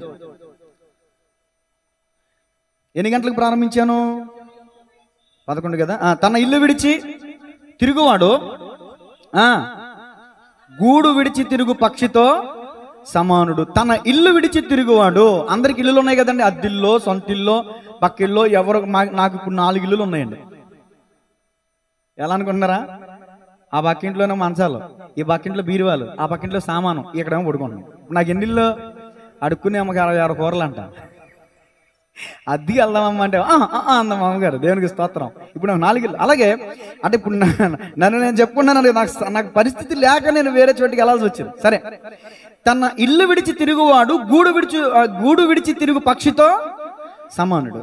పక్షి అటు ఇటు తిరుగుద్ది. పరిశుద్ధ గ్రంథంలో అటు ఇటు తిరుగుతాడు ఒకడు. ఎవడాడు? సాతాను. యోబు గ్రంథం 1వ అధ్యాయంలో దేవదేవుడు అడుగుతుంది, ఎక్కడి నుంచి వచ్చావరా? నేను భూమి మీద అటు ఇటు తిరుగుతూ. అలాగే పేతురు గారు కూడా చెప్తారు, ఎవరిని మింగుదునా అని గర్జించే సింహం వల్ల అపవాది ఎలా తిరుగుతున్నాడంట? అటు ఇటు తిరుగుతున్నాడంట. ఇటు అటు తిరిగేటటువంటి స్వభావం సాతాను స్వభావం. ఇక్కడ పక్షిని జస్ట్ పోలికతో పోలుస్తున్నాను అంతే. లేదా పక్షి ఒక జీవికి, ఒక ప్రాణికి సమానం. ఒక మాటలో చెప్పాలంటే 2 రకాలుగా పోల్చొచ్చు, 2 రకాలుగాను చెప్తున్నాను. ఇక్కడ ఎవరో కాదు, నువ్వే ఆ పక్షి. 2వ కోణం ఏంటంటే అటు ఇటు తిరిగే పక్షి సాతానుకు సాదృశ్యం. మత్తయి సువార్త 13వ అధ్యాయం విత్తువాన్ని గూర్చిన ఉపమానంలో కూడా ఇదిగో విత్తిన వేయబడిన రాతి నేల పడిన విత్తనాలు ఏమొచ్చి ఎత్తుకుపోయినాయి. ఆ పక్షులకి అక్కడ సాదృశ్యం ఏమని చెప్పబడింది? దుష్టుడు, సాతాన్. అది ఇక్కడ రాయబడిన వచనంలో మనం ధ్యానించాలంటే పక్షి ఇక్కడ ఒక ప్రాణి. నీవు నేను కూడా ఒక ప్రాణిమే. గూడు విడిచి అంటే ఇల్లు విడిచి తిరుగువాడు గూడు విడిచి తిరుగు పక్షితో సమానుడు. గూడు కట్టుకుంది ఎంతో కష్టపడి, కానీ గూడులో ఉంటుంది, అటు తిరుగుతుంది. పొద్దున్నట్టు వెళ్తుంది, సాయంత్రం ఇంటి వస్తుంది. ఈయన మాటలు శ్రద్ధగా ఆలకించండి. ఈయన మాటలు విని వాటి ప్రకారం నడుచుకున్న వారు ధన్యులని దేవుని వాక్యం తెలియజేస్తుంది. దేవుని స్తోత్రం చెప్పండి గట్టిగా. అది అపవాదికి అటు ఇటు తిరిగే లక్షణం ఉంది, అటు ఇటు తిరిగే స్వభావం ఉంది. ఇల్లు కట్టుకున్న వాళ్ళు ఇంట్లో ఉండాలి, ఎక్కడ ఉండకూడదు, అటు ఇటు తిరగకూడదు. ముసలమ్మ ముచ్చట్లు కట్టి పెట్టి పరిశుద్ధ గ్రంథాన్ని చేతబట్టి, ముసలమ్మ ముచ్చట్లు కట్టి పెట్టి పరిశుద్ధ గ్రంథాన్ని చూడాలి. నువ్వు దేనికి ఎవరైనా ఇంటింటికి వెళ్ళావంటే నువ్వు దేవుని వాక్యాన్ని పట్టుకుని పరిశుద్ధ గ్రంథాన్ని చేత పట్టుకుని వాక్యాన్ని ప్రకటించడానికి వీళ్ళు తప్పులేదు. కానీ ఊసిపోక వాళ్ళ గురించి వీళ్ళ దగ్గర, వీళ్ళ గురించి వాళ్ళ దగ్గర ఇలాంటి మాటలు మాట్లాడేటటువంటి వాళ్ళు ఉంటారు. ఉప్పర్ మీటింగ్ అని అనకూడదంటండి. ఒక మీటింగ్ వెళ్తే నాకు అర్థమైంది, కానీ అది చిన్నప్పటి నుంచి అలవాట్లో ఒక భాషకు వస్తుంది. ఒక చోట మీటింగ్కి వెళ్తే అక్కడ ఉప్పరోళ్ళు ఉన్నారంట, ఉప్పర్ మీటింగ్ అనేసరికి వాళ్ళ కోపం వచ్చిందంట. అందుకని అప్పటి నుంచి ఆ మాట మానేసుకున్నా. మైక్లో చెప్పకుండా మామూలుగా చెప్తున్నా. కొంతమంది ఉప్పర్ మీటింగ్లు పెడతారండి, నలుగురు కలిసి మీటింగ్ పెట్టారంటే మామూలుగా ఉండదు అక్కడ. దేవునికి స్తోత్రం చెప్పండి గట్టిగా. వాళ్ళ గురించి వీళ్ళు, వీళ్ళ గురించి వాళ్ళు సోది. ఇప్పుడు కట్టుకున్న ఎన్నో లక్షల రూపాయలు పెట్టి కట్టుకున్నటువంటి ఇంట్లో ఉండరు, కానీ తెల్లారిందంటే ఆ గడప ఈ గడప, ఆ ఇల్లు ఈ ఇల్లు చక్కబెట్టేస్తా ఉంటారు అమ్మలక్కలు. కొంతమంది పురుషుల్లో ఉన్నారు, కొంతమంది స్త్రీలలో ఉన్నారు. ఎవరైనా ఇంటికి వచ్చేవాళ్ళు ఉంటే బయటికి చెప్పమాకండి, మీ మనసుల్లోనే నిమగ్నం చేసుకోండి. ఒకవేళ మీలో ఎవరైనా అలాంటి స్వభావం కలిగిన వాళ్ళు ఉంటే మార్చుకోండి. ఇక నుంచి మీరు కట్టుకునే ఇంట్లో మీరు ఉండండి. మన ఇంట్లో మనం ఉంటే మనకు విలువ. ప్రతిదానికి పక్కింటికి, ఎదురింటికి, పొరిగింటికి, వాళ్ళింటికి, వీళ్ళింటికి వెళ్తే విలువను పోగొట్టుకుంటాం. అటు ఇటు తిరిగే వాళ్ళకి ఉండకూడదు, అపవాది సంబంధాలుగా మనం ఉండకూడదు. అటు ఇటు తిరిగే వాళ్ళ కాళ్ళ వెనకాల దెయ్యాలు వచ్చేస్తూ ఉంటాయి. నిజమేనండి, అవి చెబితే బాగోదు కానీ రికార్డ్ అవుతుంది కాబట్టి కొన్ని విషయాలు చూడండి. సామెతల గ్రంథం 11వ అధ్యాయం 13వ వచనం. తిరుగుబోతూ ఒక వ్యక్తి ఉన్నాడు లేదా ఒక స్త్రీ ఉంది. వీళ్ళ కొంతమంది కొన్ని స్వభావాలు కలిగి ఉంటారు. ఏంటంటే ఇంటి పట్టున ఉండరు, తెల్లారిందంటే బయటికి వెళ్ళిపోతారు, పొద్దుగూకే ఇంటికి వస్తారు. ఇక పొద్దుతమానం తిరుగుతూనే ఉంటారు. మరి నాకేంటో అర్థం కాదు, ఎప్పుడైనా మా పాస్టర్ గారిని అలా సరదాగా బయటికి వెళ్ళొద్దామంటే పని ఉందంటది. ఏముందంటది? మరి ఈ రోడ్ల వెంబడి తిరిగే వాళ్ళకి, ఆ ఇల్లు పట్టుకుని తిరిగే వాళ్ళకి ఇంటికాడ పనులు ఉండవు అంటారండి. దేవుని స్తోత్రం చెప్పండి గట్టిగా. చదవండి సామెతల కింద 11వ అధ్యాయం 13వ వచనం. అదిగో కొంతమంది తిరుగుతారంట, కొంతమంది ఊరికినే తిరగరంట. దేంతో తిరుగుతారు? కొండెములాడుతూ తిరుగుతూ ఉంటారంట. చదవమ్మా. పరుల గుట్టు బయట పెట్టును, నమ్మకమైన స్వభావము గలవాడు సంగతి దాచుడు. కొంతమంది కొండిగాళ్ళు అయి తిరుగుతారంట. కొండిగాళ్ళు, కొండు అంటే చెప్పనవండి. ఎవరికైనా తేలు గుట్టిందా? నాకు తేలు గుట్టిందని వాళ్ళు చూపించాను. అమ్మ మీరు మహాధన్యులు. ఒక్కళ్ళే ఉన్నారా? ఇద్దరున్నారా? ముగ్గురు, నలుగురు, ఐదుగురు ఉన్నారు. తేలు కుట్టినప్పుడు మీకు బాగుందా లేకపోతే విలవలు ఆడిపోయారా? మా అమ్మమ్మ గారండి పొద్దున్నే లేచేదండి. అప్పుడు గేదెలు ఉండేవి, చాలా పశువులు ఉండే. పొద్దున్నే 3ంటికి లేచిపోయేది. చీకట్లో 3ంటికి లేచి మా ఇంటి పక్కన రాగిడి ఉంటే రాగిట్లో చెయ్యెట్టేది. అమ్మాయి బాబాయ్ అనేది మా అందరికి మెలకు వచ్చి ఏమైపోయిందని లేచి భయపడి వెళ్తే మా తాత మూలిగి నాకు మీద తాటికి పడినట్టు ఎవడు లేకమన్నాడు, ఎవడు పొద్దున్నే రాగిట్లో చేయటమన్నాడు, ఎవడికో కొండ తగ్గుతుమని మళ్ళీ 4 దెబ్బలు వేసేవాడు. పోనీ హాస్పిటల్ తీసుకెళ్ళేవాడు కాదు, పోనీ ఏదైనా చెత్తపక్క తీసి అరగబెట్టేవాడు కాదు. అదేంటో ఆ కొండెం బాధ తప్పేది కాదు, భర్తతో దెబ్బలు తప్పే కాదు. ఒకసారి మా చిన్ని గారికి కుట్టింది. మామూలుగా కాదండి, వరలంకటేశ్వర గారు ముందే వస్తారండి, అక్కడికి వెళ్ళాడు. ఇదిగో మా చిన్ని గారు ముండోడండి, కానీ ఎంత ముండోడైనా తేలు కొండు దగ్గర విలవల్లాడిపోయాడు. ఈ శివరి నుంచి ఆ శివరికి అమ్మో లాగేస్తుందని అట్నుంచి నీటి నుంచి అటు కొండు అంటే చెప్తున్నా. తేలు ఏం చేయదు, అలా కొండు గుచ్చి వెళ్ళిపోద్ది అంతే, కొడతాం కాదేం కాదు, కొండు గుచ్చి వెళ్ళిపోద్ది అంతే. ఆ కొండులో ఉంటుంది విషం, ఆ విషం పాకేస్తూ ఉంటుంది. నాకు అనుభవం లేదు కాబట్టి మామూలుగా చూసి చెప్తున్నా. దేవునికి స్తోత్రం, దేవునికి మహిమ కలుగును గాక. విలవల్లాడిపోద్ది అంటనమాట. ఒక భార్య భర్తకి పెళ్ళయింది, వేరే కాపురం పెట్టుకున్నారు. పొద్దున్నే భర్త బయటికి వెళ్తున్నాడు, చక్కగా హాయ్ అండి చెప్తుంది, బాయ్ అండి అని చెప్తుంది, హాయ్ బాయ్ అని చెప్పుకుని వెళ్తున్నారు. చక్కగా పచ్చగా ఉందండి కాపురం. ఈ పచ్చగా ఉన్న ఈ కాపురం మీద ఓ దుష్టురాలి కన్నాడిందండి. ఆ ఇంట్లో వాళ్ళు ఎవ్వరు సరిగ్గా ఉండరు. అమ్మ పెట్ట తడుకు తినదంటే వాళ్ళు సరిగ్గా ఉండరు, ఉండేవాళ్ళు ఉండేవారు. చూడండి, భర్త బయటికి వెళ్ళంగానే చక్క ఫ్లైకి ఇస్తాయి. నాకు రాదు, ఏమంటారు దాన్ని చెప్పండి, మీ ఎత్త అంటారు కదా. మీ ఆయనకి ఎవరు మీ ఆయనకి ఎవరా? ఫ్లైకిసా? ఇక్కడే ఉంటుంది, గుమ్మం దగ్గర ఉంటుంది, ఫ్లైకి ఇచ్చేస్తుంటుంది అనమాట. ఇది చూసి ఒక ఆమెకి ఒళ్ళు మంట వచ్చేసింది. ఒళ్ళు ఎలాగైనా ఈ కాపురాన్ని ఉంటారండి కొంతమంది అలాంటి వాళ్ళు. చక్కగా భర్త ఉద్యోగానికి వెళ్ళిన తర్వాత ఈ ముసలమ్మ ఇంట్లోకి వచ్చి టీ పొడి కన్నా వచ్చి, ఇదిగో అమ్మాయి కొత్తగా పెళ్ళైంది, ఏంటి మీ ఆయన జాగ్రత్త కంట కనబెడుతున్నావా, అసలే సాఫ్ట్వేర్, అసలే ఉద్యోగస్తుడు, నెలకి ₹1,00,000 సంపాదిస్తున్నాడు, ఒక కంట కనిపెట్టుకో, నాకు ఎందుకు కొద్ది తేడా కనిపిస్తుంది, మొన్న మధ్య పక్క వీధిలోకే మీ ఆయనే కనిపించాడు, ఎవరు నువ్వేమన్నా పలకరిద్దాం చూస్తే వేరే అమ్మాయి పిల్ల, చెప్పిందంతా అబద్ధమేనండి. అసలు ఉన్నది ఉన్నట్టు చెప్తాకే మనకు నోరు తిరగదు కదండి, నాలుగు తిరగదు కదా. లేనిదాన్ని అసలు కళ్ళ కట్టినట్టు. అందుకే నేను అనుకుంటా, ఆడవాళ్ళు అబద్ధం ఆడితే ఏం కట్టినట్టు ఉంటుంది అంటదా, గోడ కట్టినట్టు ఉంటుంది అంట. అతికేసింది, కట్టేసింది, చెప్పేసింది, చిచ్చెట్టేసింది, నాలుక కొండం కదా, కొండం పెట్టేసింది. ఇక భర్త ఇంటికి రాగానే ప్రేమతో నవ్వుతూ ఏవండి ఐ లవ్ యూ అని చెప్పి మంచినీళ్ళు గ్లాస్ ఎదిరి పట్టుకెళ్ళి ఆమె ముసిగట్టేసి పడుకుంది. ఏంటంటారు కారణం? కొండం గుచ్చుకుంది. ఏ కొండం? ముసలమ్మ కొండం గుచ్చేసి వెళ్ళిపోయింది. చెప్పుడు చెరపకురా చెడే అన్నట్టు చెప్పుడు మాటలని చెడిపోయే వాళ్ళు ఎక్కువ అండి. కళ్ళతో చూసేటటువంటి వాటి విషయాల్లో కూడా కొన్నిసార్లు మనం మోసపోతాం. కాబట్టి చెప్పుడు మాటలు విని, కొండాలు విని కొంతమంది జీవితాలను పాడు చేసుకునే వాళ్ళు లేకపోలేదు. ఒకవేళ ఈ మాటలు వింటున్న దేవుని ప్రియ సహోదరి సహోదరుడు, ఒకవేళ కొండాలు చెప్తున్నావేమో, లేని మాటలో ఉన్నదాన్ని మార్చేసి, ఉన్నది లేనట్టుగా లేనిది ఉన్నట్టుగా కల్పించి తిరుగుతున్నావేమో, కొండాలు చెప్తూ వాళ్ళ గురించి వీళ్ళ దగ్గర, వీళ్ళ గురించి ఆ ఇంటి దగ్గర, ఆ ఇంటి గురించి ఈ ఇంటి దగ్గర, ఈ ఇంటి గురించి ఆ ఇంటి దగ్గర కొండెలాడుతూ చెప్తున్నావేమో. కొండెములాడు తిరుగులాడుతూ, కొండెములు చెప్పుచు, చదవండి ఒకసారి అన్నమాట. కొండెగాడై తిరుగులాడు వాడు పరుల గుట్టు బయట పెట్టును. మనం కొండిగాళ్ళుగా ఉండకూడదు, నమ్మకమైన వాళ్ళుగా ఉండాలి, సంగతి దాచిపెట్టే వాళ్ళుగా ఉండాలి. తర్వాత మరి చూడండి, సామెతల గ్రంథం 14:16. 10 నిమిషాలు ముగిస్తాను, టైం అయిపోయింది. అమ్మా, జ్ఞానము గలవాడు భయపడి కీడును తొలగును, బుద్ధిహీనుడు విర్రవీగి నిర్భయంగా తిరుగుతాడంటండి. బుద్ధున్నవాడైతే పొద్దున్నే స్కూల్కి వెళ్తాడు, బుద్ధున్నవాడైతే పొద్దున్నే పనికి వెళ్తాడు, బుద్ధున్నవాడైతే పొద్దున్నే ఉద్యోగానికి వెళ్తాడు, బుద్ధున్నవాడైతే పొద్దున్నే పొలానికి వెళ్తాడు. కొంతమంది విర్రవిగి, నాకేంటి నెక్లెస్, ఓ సంపాదన లేదు, ఒక ఆదాయం లేదు, ఒక ఇంటిని పోషించడం లేదు, ఒక బాధ్యత లేదు. బాధ్యత లేని బ్రతుకులు కొన్ని ఉంటాయి, చదువు సంధ్య లేని బ్రతుకులు కొన్ని ఉంటాయి. కొండెగాళ్ళై తిరుగులాడుతూ ఉంటారు, నిర్భయంగా తిరుగుతారంటే వీళ్ళు ఎవరంటే బుద్ధిహీనులు. వాక్యం చెప్తుంది, బుద్ధి లేనివాడు వృద్ధిలోనికి రాడు. భక్తిహీనుల ఇంటి మీదకి యెహోవా శాపం వచ్చునని లేఖనం తెలియజేస్తుంది. మరొక మాట చదవండి, సామెతల గ్రంథం 21:16. సామెతల గ్రంథం 21:16. వివేక మార్గము విడిచి తిరుగువాడు పేతల గుంపులో ఇంతకుముందు చెప్పాను, అటు ఇటు తిరిగే వాళ్ళ కాళ్ళ వెనకాల ఏమొస్తాయి? దయ్యాలు వస్తాయని. నిజమే.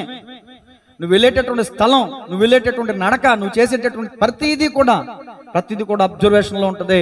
దేవుడు ఎంత మనల్ని పరిశీలిస్తున్నాడో సాతాను కూడా మనల్ని అంతే పరిశీలిస్తాడు. జాగ్రత్త. అందుకని పెద్దవాళ్ళు చెప్తారు, బయటికి వెళ్ళి వచ్చినప్పుడు ఏం చేయాలంట? ఎందుకంటారా మాట? కాళ్ళ అనగాలేమి రాకూడదని. నేనంటాను, దాన్ని సైన్స్ ప్రకారంగా తీసుకునైనా కడుకోవడం, క్రిములు ఉంటే కాళ్ళకుంటే క్రిములు ఏమైనా ఉంటే పోతాయి, కడుకోవడం మంచిదే. అది ఆచారం అని కొట్టేస్తే అలాగా దేవుని స్తోత్రం చెప్పండి గట్టిగా. కాబట్టి కొన్ని సైన్స్ ప్రకారంగా కొన్ని ఆలోచించడం మంచిది. సరే చూడండి, బుద్ధిహీనంగా తిరగకూడదు, కొండెములాడుతూ తిరగకూడదు, అటు ఇటు తిరగకూడదు. సామెతల గ్రంథం 21:16 ఇప్పుడు చదివారు కదా. సామెతల గ్రంథం 29:18. సామెతల గ్రంథం 21. దేవోక్తి లేని ఎడల జనులు కట్టు లేక తిరుగుదురు. ఏముండాలి ఇప్పుడు? జనులకి కట్టు ఉండాలి. నీటికి గట్టు ఉందండి, నీటికి గట్టు తెగిపోయింది అనుకోండి, ఏమైతుంది? ఆ నీరంతా ఊళ్ళోనికి వచ్చేస్తుంది, ఊరు మునిగిపోద్ది. అలాగే జనానికి, ప్రజలకి కట్టు అనేది లేకపోతే, ఒక గట్టు అనేది లేకపోతే మన జీవితం అనే నావ, లేకపోతే మన జీవితం అనే దోణి కూడా మునిగిపోతుందండి. దేవునికి వాక్యం చెప్తుంది, దేవోక్తి అంటే దేవుని మాట. దేవుని మాట జీవపు ఓట. దేవుని మాట ప్రకారం మనం జీవించాలి, దేవుని మాట ప్రకారం మనం బ్రతకాలి, దేవుని మాట ప్రకారంగా మనం ప్రవర్తించాలి. అది కాకుండా దేవోక్తి లేకపోతే మన జీవితంలో, మన బ్రతుకుల్లో దేవుని యొక్క వాక్యానుసారమైన జీవితం అనేది లేకపోతే కట్టు అనేది తెగిపోద్ది, మన జీవితం అనేది నాశనం అయిపోద్ది. చూడండి, కీర్తనల గ్రంథం 119వ కీర్తన 21వ వచనం. తిరుగులాడటం గురించే మాట్లాడుతున్నాను నేను, మరొక మాట మాట్లాడట్లా. కీర్తన 119:21. గర్విష్ఠులను నీవు గద్దించుచున్నావు, నీ ఆజ్ఞలను విడిచి తిరుగువారు శాపగ్రస్తులు. అదిగోండి, తిరుగుబోతులారా అంటే సంఘంలో ఉన్న వాళ్ళని కాదండి. ఎవరైతే దేవుని ఆజ్ఞలను విడిచి తిరుగుతారో వాళ్ళు శాపగ్రస్తులు అంట. ఏంటి ఆజ్ఞలు? 6 దినములు నీవు నీ పనిని చేసుకునేవాళ్ళు, 7వ దినం విశ్రాంతి దినం నీ దేవుడైన యెహోవా సన్నిధిలో నీవు చాలా మంది కనబడతలేదు ఈరోజు. మళ్ళీ ఆజ్ఞను అతిక్రమించినట్ట కాదా? ఆజ్ఞ అతిక్రమమే పాపం వల్ల వచ్చే జీతం మరణం. నువ్వెంత బిజీ షెడ్యూల్ అయినా, ఒకవేళ ఉదయం నీకు బిజీ షెడ్యూల్ అయితే, కొన్ని పట్టణాల్లో 2-3 ఆరాధనలు ఎందుకు పెడతారో తెలుసండి? వాళ్ళకు ఉన్నటువంటి బిజీ షెడ్యూల్ని బట్టి. మనది పల్లెటూరులో ఉన్నాం, అసలు తక్కువ జనాభా, 2 ఆరాధనలు పెట్టడానికి అవకాశం లేదు. కాబట్టి ఉదయం కాదులే సాయంత్రం వెళ్దాంలే అనే అవకాశం మనకు లేదు. వీలైతే మనకి జనాభా పెరిగారు అనుకోండి, అలాగే 2 ఆరాధనలు పెట్టుకుందాం తదుపరి. దేవునికి స్తోత్రం కలుగునుగా. ఏ ఆజ్ఞను విడిచి మనం తిరుగుతున్నామో, ఏ ఆజ్ఞను మనం తప్పి తిరుగుతున్నామో మనం శాపగ్రస్తులని వాక్యం చెప్తుంది. దేవుని ఆజ్ఞలను విడిచి తిరుగువారు శాపగ్రస్తులని వాక్యం చెప్తుంది. ఏంటి ఆజ్ఞ? నీ తల్లిదండ్రులు సన్మానించు, ఆజ్ఞ. నీ దేవుడైన యెహోవాను గణపరచు, ఆజ్ఞ. ఇదిగో 7వ దినం విశ్రాంతి దినం, ఆజ్ఞ. వ్యభిచరించకూడదు, ఆజ్ఞ. దొంగిలకూడదు, ఆజ్ఞ. అబద్ధమాడకూడదు, ఆజ్ఞ. ఈ ఆజ్ఞలలో దేనినైనా నువ్వు విడిచిపెట్టేస్తే ఆజ్ఞలను విడిచి తిరుగువారు శాపగ్రస్తులని లేఖనం తెలియజేస్తుంది. ఒకవేళ ఈ ఆజ్ఞల్లో ఏ ఆజ్ఞను విడిచిపెట్టావేమో, ఒక ఆమెకి 10 వెండి నాణేలు ఉన్నాయి. ఎన్ని ఉన్నాయండి? 10. 10లో ఒకటి పోయింది. ఏం చేస్తుంది ఇప్పుడు? దీపం వెలిగించి చీపురు పట్టుకుని జాగ్రత్తగా వెతుకుతూ తుడుచుకుంటూ ఆ మంచం కింద, బీరువా కింద, డ్రెస్సింగ్ టేబుల్ కింద ఊడ్చి వెతుక్కుంటుంది ఆ వెండి నాణెం.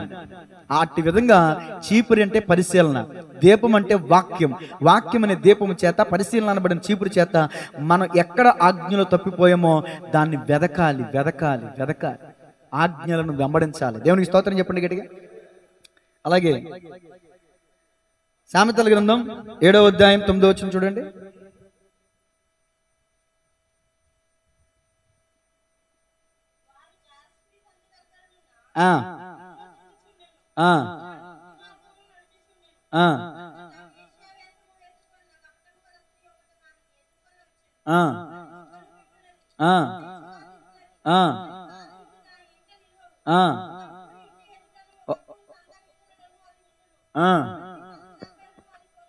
అంటే ఇప్పుడు ఏమైనా ఏ కేటగిరీకి చేర్చవచ్చు? తిరుగుబోతు కేటగిరీకి చేర్చవచ్చు. ఏనాడు ఇంట ఉండదంట. ఆ సందు చివర, ఈ సందు చివర. కొంతమంది చూడండి, ఫోన్ ఉంటే ఉంది, ఇల్లుంటే ఉంది, ఇంట్లో కూర్చొని మాట్లాడుకోవచ్చు ఫోను. రోడ్లంతా వాకింగ్లు చేస్తా మాట్లాడుకుంటారు కొంతమంది. పెద్దోళ్ళు నన్ను అంటలేదండి, ఎవరిని బిడ్డలనే, ఎవనొస్తులే. ఏదైనా ఫోన్ వచ్చిందంటే తల్లిదండ్రుల దగ్గర కూర్చొని మాట్లాడడానికి భయం. దేనికి భయం? నేను చెప్తుంది అదే. తల్లిదండ్రులు సన్మానించాలి, వారిని గౌరవించాలి, వారిని ప్రేమించాలి. ఏంటండి ప్రేమించడం అంటే? ఆజ్ఞలను గైకొనటమే దేవుని ప్రేమించుట. ఈ మాట వెనకాల చెప్పండి. దేవుని ఆజ్ఞలను గైకొనుటయే ఆయనను ప్రేమించుట. దేవుని ప్రేమించేవాళ్ళు ఏం చేయాలి? ఆజ్ఞలు పాటించాలి. మా అమ్మ అంటే నాకు చాలా ఇష్టం అండి, మా నాన్న అంటే నాకు చాలా ఇష్టం అండి. నీ ఇష్టం మాటల్లో కాదు, క్రియల్లో చూపించు. వాళ్ళని గౌరవించు, వాళ్ళని సన్మానించు, వాళ్ళని ప్రేమించు, వాళ్ళ దగ్గర దాపరికాలు లేకుండా జీవించు, రహస్య జీవితాలు, రహస్య పాపాలు లేకుండా జీవించు. కొంతమంది స్త్రీలు జార స్త్రీలుగా ఉంటున్నారు. జార స్త్రీ సందు శివరం తిరుగుతూ ఉంటుంది. ఆ వీధి శివర, ఈ వీధి శివర, ఆ ఇంటి దగ్గర, ఈ ఇంటి దగ్గర తిరుగులాడుతూ ఉంటుందంట. తిరుగుబోతేమే. కొంతమంది పురుషుల్లో ఉంటారు తిరుగుబోతులు, కొంతమంది స్త్రీలలో ఉంటారు తిరుగుబోతులు. నేను చెప్తున్న మాట ఒకవేళ కఠినంగా ఉండొచ్చు, కొంచెం బాధాకరంగా ఉండొచ్చు. జార స్త్రీ సందు దగ్గర తిరుగుతున్నాడు యవనస్తుడు. ఎక్కడ తిరుగుతున్నాడంట? ఆమె తిరుగుతుంది. జార స్త్రీని కోసమే తిరుగుతున్నాడు ఒక యవనస్తుడు. చూడండి, దీని గురించి ఒక మాట చెప్పనే ఉంది. జార స్త్రీ ఛాయ్ వద్దకు నువ్వు వెళ్ళకము, వెళ్ళిన ఎడల, పరుల జోలికి నీ వెళ్ళిన ఎడల వాళ్ళకి నీ ఆస్తిని, నీ ప్రాణమును సహా ఇచ్చివేతు అని వాక్యం చెప్తుంది. జార స్త్రీ గురించి చదవాలంటే సామెతల గ్రంథం 5వ అధ్యాయం, 7వ అధ్యాయం, 8వ అధ్యాయంలో కూడా జార స్త్రీ యొక్క అనేకమైన విషయాలు రాయబడితే మీరు ఇంటికి వెళ్ళి చదువుకోండి. వారి జార స్త్రీ యొక్క లక్షణాలు, జార స్త్రీ వద్దకు వెళ్ళిన వాళ్ళు వెళ్తామే కానీ తిరిగిరారంట. ఎందుకని? అదొక పాతాళం, వేశ్య, లోతైన గొయ్యి. యెహోవా శాపం నొందిన వాడు దానిలో పడున లేఖనం సెలవిస్తుంది. జార స్త్రీలు తిరుగుతూ ఉంటారంటండి. యవనస్తులు కొంతమంది తిరుగులాడుతూ ఉంటారంట జార స్త్రీల కోసం. కాబట్టి అలాంటి వారిగా మనం ఉండకూడదని దేవుని నామ పేర తెలియజేస్తున్నాం. చూడండి తర్వాత లేవియాకాండం 20వ అధ్యాయం 6వ వచనం. మరి కొంతమంది ఇంకో చోట తిరుగుతున్నారు. లేవియాకాండము 20వ అధ్యాయము 6వ వచనం. మరియు కర్ణ పిశాచి గలవారితోనూ, సోదెగాండ్రతోనూ వ్యభిచరించుటకు వారి తట్టు తిరుగువాడెవడో, నేను వారికి విరోధినై ప్రజలలో నుండి వానిని కొట్టివేతును. దేని తట్టు తిరుగుతున్నారంట కొంతమంది? చెప్పాలమ్మా అందరూ చెప్పట్లా, మళ్ళీ చెప్పండి. కర్ణ పిశాచి తట్టు తిరుగుతున్నారు, సోదిగాండ చుట్టూ తిరుగుతున్నారు. దేని తట్టు తిరగాలి? వాక్యం తట్టు తిరగాలి. వాక్యం అంటే దేవుని తట్టు తిరగాలి. చాలా మంది దేవుని తట్టు తిరగట్ల. జ్వరం వస్తే హాస్పిటల్కి వెళ్ళాలి, తర్వాత ప్రార్థన చేసుకుని తైలం రాసుకుని ప్రార్థన చేసుకోవాలి, మెడిసిన్ వేసుకోవాలి, ప్రార్థన చేసుకోవాలి. మనిషి కృషి ఉండాలి, దేవుని కృప ఉండాలి. నాకు విశ్వాసం ఉంది, నేను టాబ్లెట్ వేసుకొని నేను డాక్టర్ దగ్గరికి వెళ్ళను, అది నీ ఇష్టమే. కానీ విశ్వాసానికి మొండితనానికి చాలా తేడా ఉంటుంది. అర్థమవుతుందండి? విశ్వాసం ఉండాలి. దేవుని కృప లేనిదే డాక్టర్స్ ఆ స్థితికి వచ్చారా? మెడిసిన్ వచ్చిందంటారా? మరి దేవుడు ఒక మాట సెలవిచ్చేయచ్చుగా, యెషయా అంజూరపు మొద్ద తీసుకెళ్ళి హిజ్కియా పుండు మీద వేయి అని ఎందుకన్నాడు దేవుడు? కొన్నిసార్లు మందు ఉపయోగించాలి. అర్థమవుతుందా? హిజ్కియాకి మరణకరమైన పుండు, క్యాన్సర్ వచ్చింది. ఆ క్యాన్సర్ పుండు మీద అంజూరపు ముద్ద వేయగా స్వస్థత కలిగింది. మరి దేవుడు నోటి మాటలో స్వస్థత ఉందిగా, మరి డైరెక్ట్గా స్వస్థపరిచేవచ్చుగా. కొన్ని సందర్భాలు మెడిసిన్ పని చేయాలి, మెడిసిన్ వల్ల కూడా పని అవుతుంది. కాబట్టి గమనించాలి, దేవునికి వాక్యాన్ని మనం పరిశీలించాలి. కర్ణ పిశాచి తట్టు తిరుగువాడెవడో వాడు కొట్టివేయబడును. నేను అడుగుతున్న ప్రశ్న, పరిశుద్ధ గ్రంథంలో ఒక వ్యక్తి మారువేషం వేసుకుని వెళ్ళాడు కర్ణ పిశాచి దగ్గరికి. ఎవరైనా? అది చెప్పిన వారిని దేవుడు దీవించును గాక. చూడండి, సౌలు కర్ణ పిశాచి తట్టు తిరిగాడు. కీర్తన 16:4, యెహోవాను విడిచి వేరొకరిని అనుసరించు వారికి ఏమొస్తాయంట? శ్రమల విస్తరించును. దినవృత్తాంతముల మొదటి గ్రంథము 10వ అధ్యాయంలోనో, 2వ దినవృత్తాంతముల గ్రంథం మొదటి అధ్యాయం 10వ వచనంలోనో సౌలు గురించి రాయబడి ఉంటుంది. ఇట్టి కారణము చేత సౌలు హతుడాయను అనే మాట చూస్తాం. దేని కారణం చేత? కర్ణ పిశాచి గల దాని దగ్గరికి వెళ్ళి ఆమెను వెతికినందుకు, ఆమె ద్వారా అపవిత్రత పొందుకున్నందుకు సౌలు కొట్టివేయబడ్డాడు. ధర్మశాస్త్రం చెప్తున్న మాట ప్రకారం కర్ణ పిశాచి తట్టు తిరుగువాడెవడో వాడు కొట్టివేయబడతాడు. నిర్మోహటంగా అడుగుతున్నాను, మీరెవరు చెప్పొద్దు. ఉంటే గనక మనసులో ఒప్పేసుకుని విడిచిపెట్టండి, దాన్ని విసర్జించేయండి. చాలా మంది ఈ రోజున తాయెత్తుల తట్టు తిరుగుతున్నారు. తాయెత్తులు కట్టించుకున్నారంటే తాయెత్తుల మీద విశ్వాసం ఉంచిన వాళ్ళు కట్టించుకుంటారు, తప్పులేదు. తాయెత్తులు కట్టించుకునే వాళ్ళు ఎవరు? లోక సంబంధమైనటువంటి వాళ్ళు, అన్యులు కట్టించుకుంటారు. అది వాళ్ళ ఇష్టం, మనం దాన్ని ప్రశ్నించడానికి సరిపోం. అర్థమవుతుందండి? నేను దాన్ని ప్రశ్నించట్లా. క్రైస్తవులై ఉండి క్రీస్తు రక్తంలో కడగబడి దేవుని మందిరానికి వచ్చి దేవుని యందు విశ్వాసం ఉంచి దేవుని పిల్లలయ్యే అధికారాన్ని పొందుకుని, నీకు జ్వరం వస్తే ఏదైనా భయం కలిగితే ప్రార్థన చేయకుండా ఎక్కడికి వెళ్ళి ఏమేం కట్టించుకుంటున్నావు?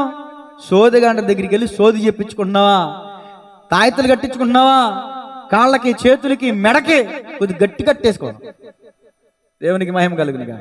ఆ తాయెత్తులో కూడా పోతా ఉంటుంది, నీకు తెలియదేమో. బోతగాళ్ళు కూడా సేవకులు ఈ రోజు చెప్తున్నారు కొన్ని రహస్యాలు. బోతగాళ్ళు చేసే మాయలు, గారిడీలు, వాళ్ళు చేసే దందా. ఇప్పుడు ఈ రోజున అనేక మంది సేవకులు, ఒకప్పుడు బోత వైద్యులు. అలాంటి వీడియోలు ఏమన్నా కావాలంటే, ఎవరైనా తాయెత్తులు కట్టించుకునే వాళ్ళు ఉంటే నాకు చెప్పండి, నేను వాళ్ళకి పెడతాను వీడియోలు. ఎప్పుడు దెయ్యాలు వస్తాయి, ఎవరి వెనకాల దెయ్యాలంటే ఎక్కడికి. అసలు సాతానుగాడు మర్యాదస్తుడు. ఒక మాట చెప్పాలంటే చెప్పండి, సాతానుగాడు ఎవడు? పిలిస్తే కానీ రాడు. పిలవని పేరంటాలకు వెళ్ళిపోతూ ఉంటారు కొంతమంది, కానీ పిలిస్తే కానీ సాతానుగాడు కూడా మూలకెళ్ళిపోయి ఏడుతున్నాడంట. ఎందుకు తెలుసా? ఈ క్రైస్తవులు మాట్లాడితే వీళ్ళకి కుదిరితే దేవుడు అంటారు, కుదరకపోతే సాతానుగాడు అంటారని ఆ ప్రతిదానికి సాతానుగాడి పేరు ఎత్తేస్తున్నారంట. కొంతమంది టీవీ కొనుక్కున్నారు, వీళ్ళు అంటారు పక్కింటి వాళ్ళతో, మాకు దేవుడు టీవీ ఇచ్చాడు తెలుసా? ఎవరు ఇచ్చారో? దేవుడు టీవీ ఇచ్చాడు. నువ్వు కష్టపడి కొనుక్కున్నావా? ఎప్పుడు దేవుడు. అందుకనే నా నామమును ఏముందండి? నా నామమును వ్యర్థముగా. ఈ మాట ఎందుకు గుర్తొచ్చింది? నా వైపు చూడండి ఒకసారి. ఓ విశ్వాసం ఒక అన్యురాల దగ్గర ఉంది. ఏ మాట? ఇదే మాట, మాకు దేవుడు ఇచ్చాడని.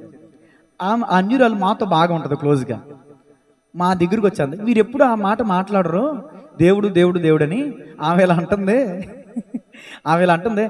వాళ్ళకి దేవుడికి మాకు దేమి ఇచ్చాడా?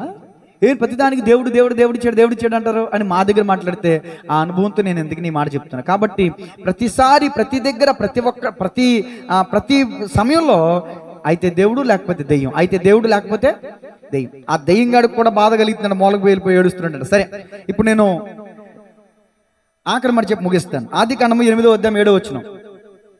ఆదికాండము 8వ అధ్యాయం 30 గంట అయింది, ముగిస్తున్నాను.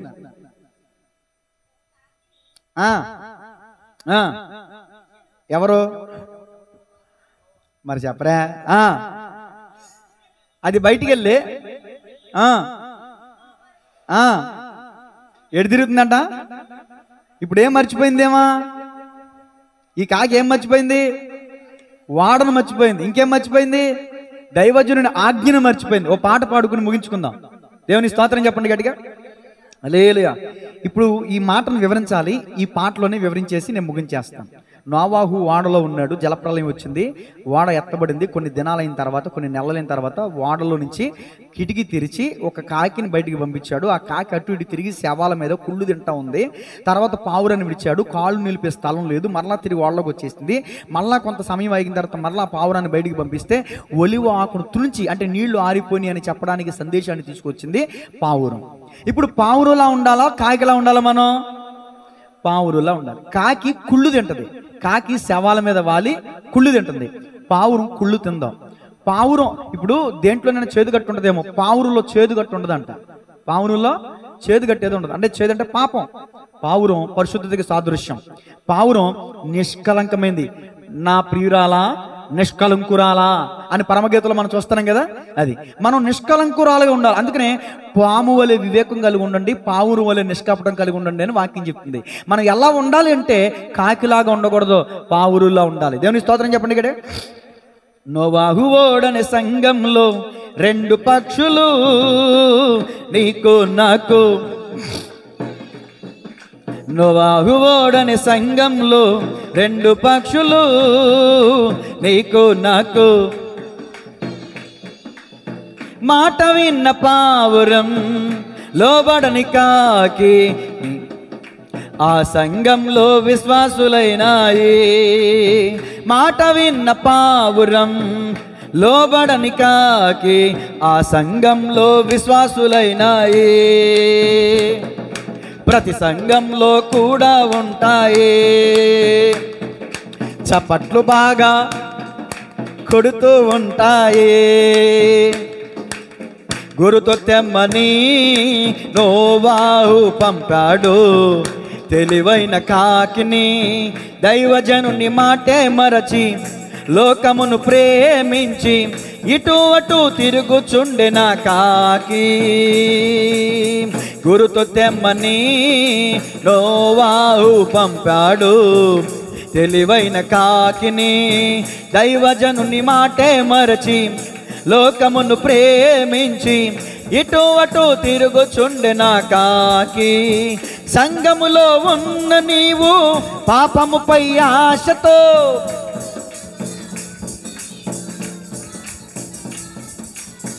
ఇటు అటు తిరుగుచు ఉన్న భక్తి లేని కాకివా. ఇటు అటు నీవు కాకివా, పావురానివా. పడాలి. నీవు కాకివా, పావురానివా. గురుతు తెమ్మని నోవాహు పంపాడు. నల్లని పావురమును ఓడను మరచిపోక, కాళ్ళు నిలుపు స్థలము లేక, మరలా తిరిగొచ్చే ఆ పావురము. గురుతు తెమ్మని నోవాహు పంపాడు. నల్లని పావురమును ఓడను మరచిపోక, కాళ్ళు నిలుపు స్థలము లేక, మరలా తిరిగొచ్చే ఆ పావురము. సంఘములో ఉన్న నీవు పరిశుద్ధత కాంక్షతో, పాడాలను సజబలు కొట్టలు గడిగా. లోకమునకు వేరుగా ఉన్న భక్తి పావురానివా. లోకమునకు వేరుగా ఉన్న భక్తి పావురానివా. పావురానివా, నీవు కాకివా. పాడదాం. నీవు కాకివా. నోవాహు ఓడని సంఘంలో 2 పక్షులు, నీకు నాకు. గురుతు తెమ్మని నోవాహు పంపాడు. మరలా పావురమును ఆజ్ఞను మరచిపోక, ఒలీవాకు గురుతుగా తెచ్చే బాధ్యత కలిగిన పావురము గురుతు తెమ్మని నోవాహు మరలా పావురమును ఆజ్ఞను మరచిపోక ఒలీవాకు గురుతుగా తెచ్చే బాధ్యత కలిగిన పావురము సంఘములో ఉన్న నీవు ఆత్మల భారముతో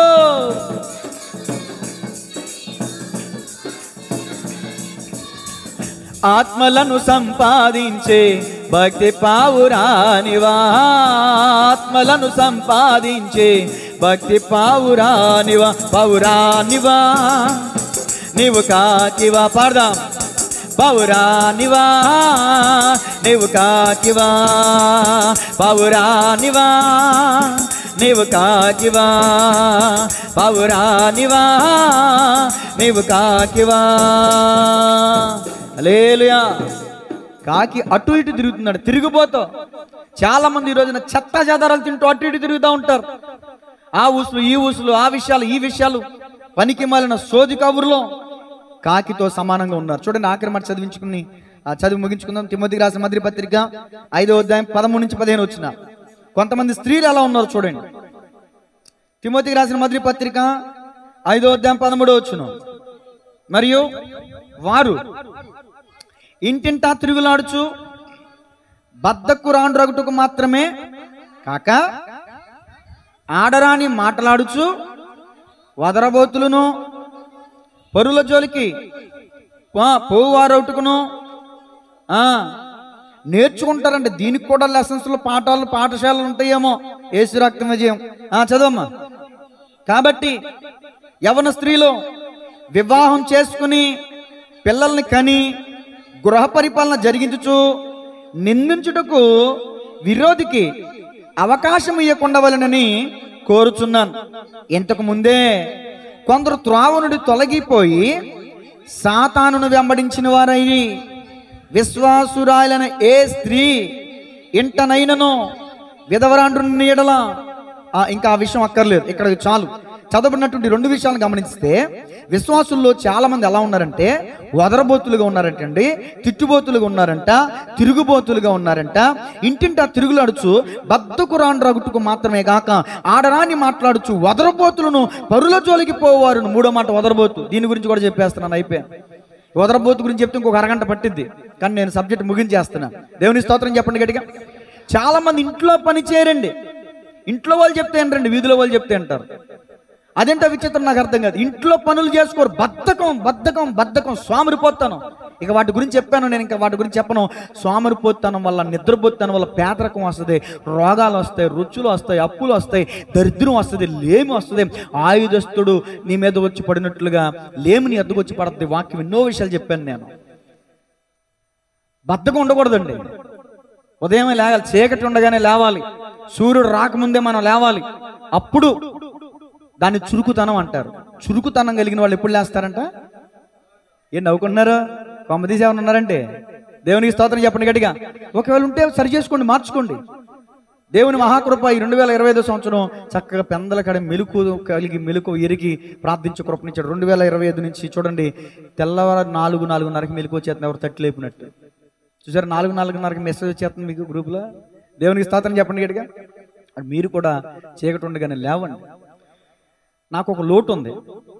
ఆ లోటు, ఆ ప్రసంగం నేను ఎప్పుడు చెప్పలా. ఆ లోటు భర్తీ అయినప్పుడు చెప్తా. ఏంటో తెలుసా, అనేక ప్రార్థన అంశాలు చెప్పాను, కానీ కుటుంబ ప్రార్థన గురించి ఎప్పుడని చెప్పానా? ఎందుకని చెప్పలా? ముందు నేను కుటుంబ ప్రార్థన చేస్తే ఆ తర్వాత సంఘంలో కుటుంబ ప్రార్థన చేయండి అమ్మా అని చెప్తా అర్హుడిని.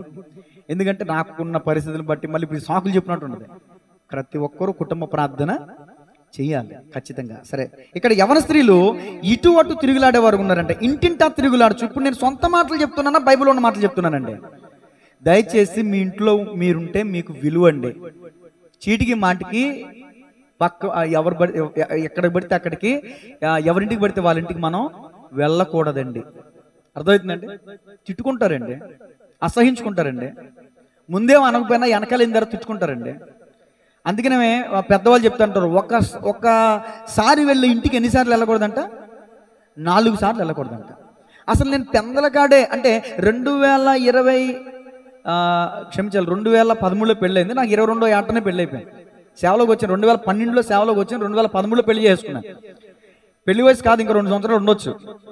సేవకుల మీటింగ్కి వెళ్తుంటే అక్కడికి వెళ్తుంటే అక్కడ ఎవరు వస్తుంది, పెళ్లి చేసుకో, ప్రార్థన చేయడానికి ఎవరింటే వెళ్తావు, అనేక రకాల సమస్యలు వస్తాయి అని నా వెనకాలే కారెడేసేవాళ్ళు అండి పాస్టర్లా. అర్థమవుతుంది. సేవకు వచ్చిన సంవత్సరంలోనే దేవుని మహాకృప చక్కని సంబంధం కుదిరి పెళ్లి చేసుకుని ఇప్పుడు ఎక్కడికన్నా వెళ్ళాలంటే భార్య భర్త ఇద్దరు కలిసి వెళ్తే చక్కగా పద్ధతిగా మంచిగా విధంగా ఉంటుంది. లేదు ఒక్కడనే ఎక్కడికి పడితే అక్కడికి వెళ్ళాను అనుకోండి, ఇలాంటి పరిస్థితులు వస్తాయి, అనేక రకాల అనుమానాలు వస్తాయి, అనేక రకాల భయంకరమైన పరిస్థితులు ఫేస్ చేయాల్సి వస్తుంది. కాబట్టి ఎవరింటికైనా మనం వెళ్ళేటప్పుడు ఇద్దరుగా వెళ్ళాలి, ఇద్దరుగా రావాలి, అది పద్ధతి. దేవుని స్తోత్రం చెప్పండి గట్టిగా.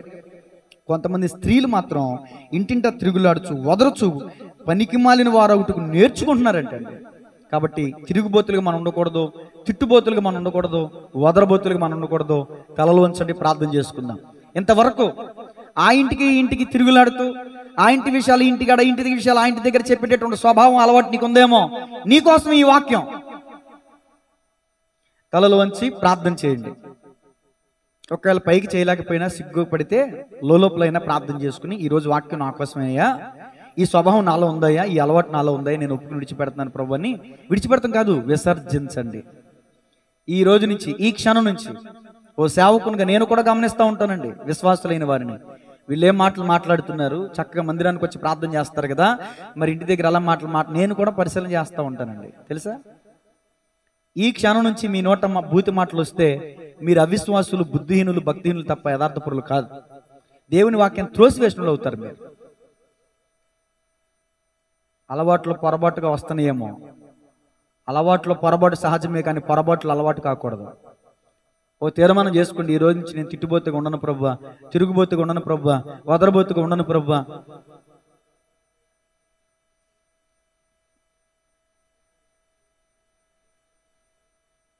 గృహ పరిపాలన చేసేవారుగా ఉండాలంట స్త్రీలు. అదే అందం, స్త్రీకి అదే అందం.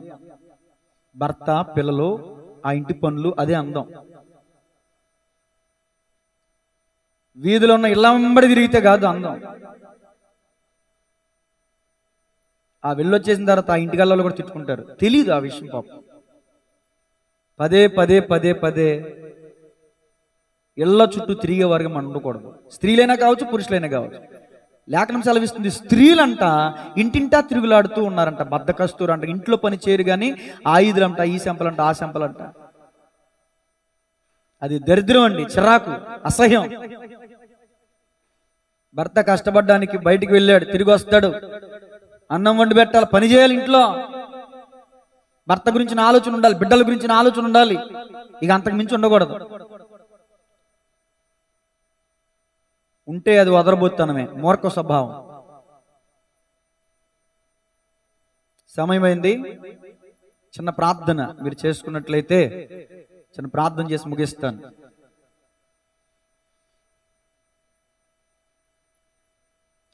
అందరూ కూడా లోపలే చేసుకుంటున్నట్టున్నారు, మంచిదే, కానీ ప్రార్థన చేస్తున్నట్టు నటించమాకండి. పైకి శబ్దం రాకపోయినా పర్లేదు, కానీ యథార్థంగా ప్రార్థన చేసుకోండి. ఈ రోజు నుంచి నేను తిరుగుబోతుగా ఉండనయ్యా, తిట్టుబోతుగా ఉండనయ్యా, వదరబోతుగా ఉండనయ్యా, త్రాగుబోతుగా ఉండనయ్యా, సోమరిపోతుగా ఉండనయ్యా, అయ్యా తిండిబోతుగా ఉండనయ్యా, నా గొంతు కత్తి పెట్టుకుంటానయ్యా, అయ్యా నా నోటి కళ్ళెం పెట్టుకుంటానయ్యా, పనికి మళ్ళీ మాటలు, వదరబోయిన మాటలు, అయ్యా స్వరసోక్తులు, వేళకోలాలు, వ్యర్థమైన మాటలు నా నోట వెంబడి రానినయ్యా అని తీర్మానం చేసుకోండి అమ్మా.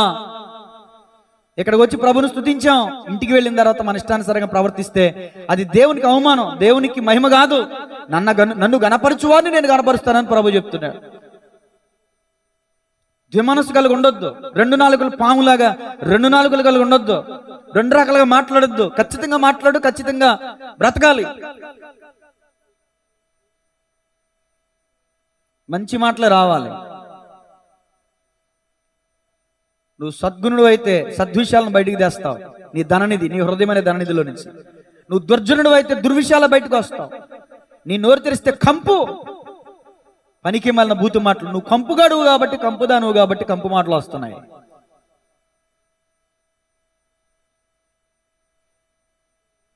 విశ్వాసులైన మనం నోరు తెరిచి ఏం మాట మాట్లాడుతున్నామో విచక్షణ ఉండాలి, జ్ఞానం ఉండాలి, వివేకం ఉండాలి కాస్తంత. అనేకులకు మాదిరికరంగా ఉండాలి మనం. కానీ చాలా మంది అంటారు వీళ్ళు మందిరానికి వెళ్తారు కానీ చిచ్చి ఏం ఉపయోగం అని దేవుని దూషిస్తున్నారు. ఒక పక్క మన క్రియలను బట్టి, మన నోటి మాటలను బట్టి దేవునికి అవమానం కలుగుతుంది, చాలా బాధ కలుగుతుంది. అందుకనే కఠినంగా మాట్లాడాల్సి వస్తుంది. ఈ రోజు నుండైనా మీ పెదవులను కాల్చండి.